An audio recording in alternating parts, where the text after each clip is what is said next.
आपकी यूके में अगर 50,000 पाउंड पर एनम सैलरी आपको मिलती है और आप मेंटली कैलकुलेट करते हो रफली कि डिवाइडेड बाय 12 आपका कितना हुआ, 4,166 पाउंड आपका पर मंथ हुआ।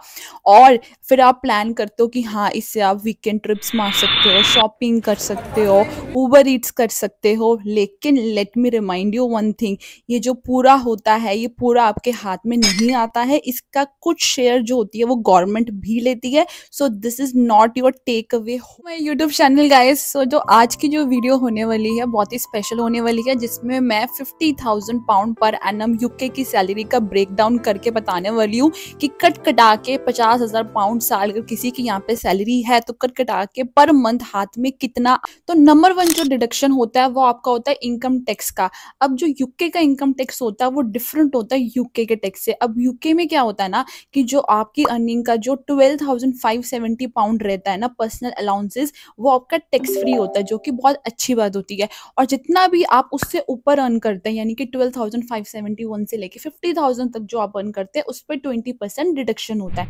तो 50,000 माइनस 12,750 आपका बचा 3,7,430। अब 20% ऑफ 3,7,430 आपका आया 7,468 पाउंड पर ईयर, यानी कि 624 पाउंड पर मंथ आपका कितना जाएगा टैक्स में। सेकंड जो आपका रिडक्शन होता है वो आपका होता है नेशनल इंश्योरेंस का।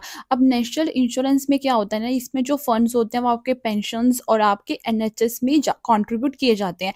तो अब आपकी जो इनकम पर्सनल अलाउंस जो होते हैं 12,570 पाउंड, उससे जो ऊपर की इनकम है उस पर 8% लगता है, और वो कितना हो गया फिर 3,600 per year. 3,600 pound per year आपका जाता है नेशनल इंश्योरेंस में, यानी कि रफली जो आपका पर मंथ हो गया वो 300 pound per month. Number third जो आपका रिडक्शन होता है वो आपका होता है वर्क प्लेस पेंशन का। अब ये ऑप्शनल होता है बट कॉमन होता है, मोस्टली जो जॉब्स होती है वो ऑटो एनरोल कर लेती है। तो इसमें आपका कितना करता है basically 5% of your income, so 5% of 50,000। अब ये जो 5% है इसमें आपका एम्प्लॉयर भी कॉन्ट्रीब्यूट करता है, विच इज गुड।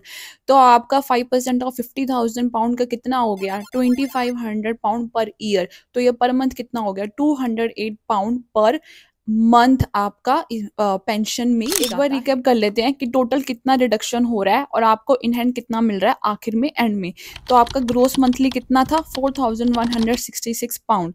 उसमें से अगर आप माइनस कर दे टैक्स को, जो कि आपका था 624 पाउंड, और फिर उसमें से माइनस, और फिर आप और भी माइनस करें एनआई को जो कि आपका था 300 पाउंड पर मंथ, और फिर आप माइनस करें वर्क प्लेस पेंशन को भी जो कि आपकी कितनी थी 208 पाउंड पर मंथ। तो अगर आप इन सबको माइनस करेंगे किस में से, अपने ग्रोस मंथली सैलरी में से, तो ये कितना आएगा, ये आपका बनेगा 3030, यानी कि 3,030 पाउंड पर मंथ आपकी कितनी बनेगी सैलरी बनेगी। इन डोंट गेट मी रॉन्ग, लेकिन अभी भी 3,030 पर मंथ एक सॉलिड फिगर है अगर तो आप इंग्लैंड के नॉर्थ में रहते हो। अगर लंदन में जाते हो जाके जहाँ पे आपका रेंट ही 1,800 से 2,000 पाउंड पर मंथ होता है, तो वहाँ के लिए आपको और भी ज़्यादा सैलरी चाहिए।